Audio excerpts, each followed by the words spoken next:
absolutely. That's just beautiful. Yes. But so, you being the stress management specialist, I think that, yes, you do make sense where you believe that you need to adopt different ways of, dealing with stress. Yeah.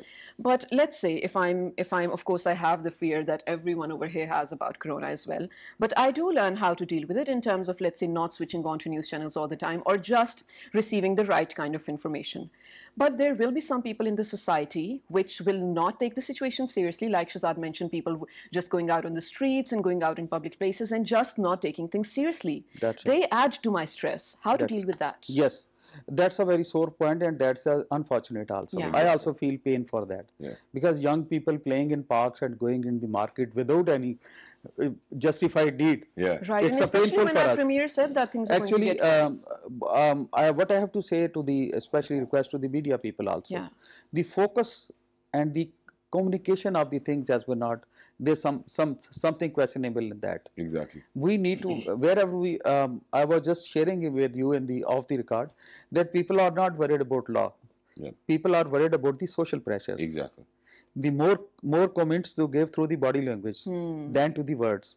Right. The shift towards, focus towards the, through social media, through the self-accountability, members of the family, elders of the family should have been so showering, because human beings are always, they are prone to forget the things. Exactly. Subodh Per Sham, there should be very hard focus that you need to take this, you need to take this, one. And secondly, socially, elders of the families are to be supposed to be educated that you are supposed to do it. Exactly. You are not playing with your own life, but you are playing with the life of others also. Exactly. Right. Thank you very much for saying that as well. And ladies and gentlemen, I have a similar example to share. So my khala, she's an elderly person, and while I was traveling, so I was at her place as well. So the way we actually had to make her understand, because every now and then she'll be like, okay, I need to get this, I need to get this. And then people have this habit of stepping outside the house. Right. So, you cannot kill that habit all of a sudden. So what we actually had to tell her was, I know that it was a little harsh, but I didn't do it. Her very elderly daughter did it as well. And she said to her that, look, mom, if you're going to step outside and if you get coronavirus, you're not coming back home. You're dying. That's it. I know that it was a very harsh way to make them understand. But ladies and gentlemen, at times people are so habitual of doing or indulging themselves into an activity which can be so harmful for them that, they do not realize. So we really need to tell them.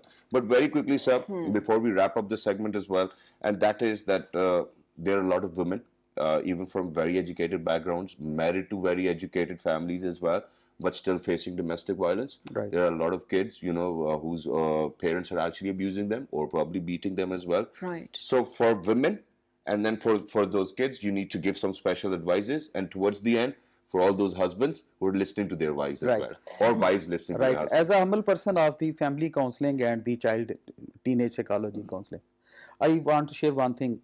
The cases of the fight in houses are on increase.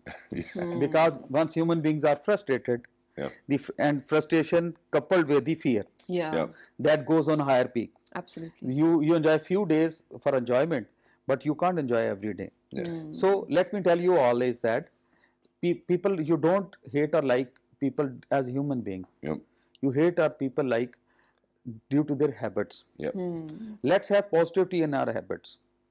How? I'll share it with the example. How once you're living together, you don't expect all the time my Begum should offer me a cup of tea. Sometimes you can offer her all. Exactly. Sharing and caring enhances the bondage. Sharing and caring increases love. And then secondly, with the children, you need to give them different assignments. Right. Stay positive, goodness, and sharing a positive argue. That is what is required. Thank you so much for saying change that. this time to a positive activity. Exactly. Thank you very much, sir, for saying.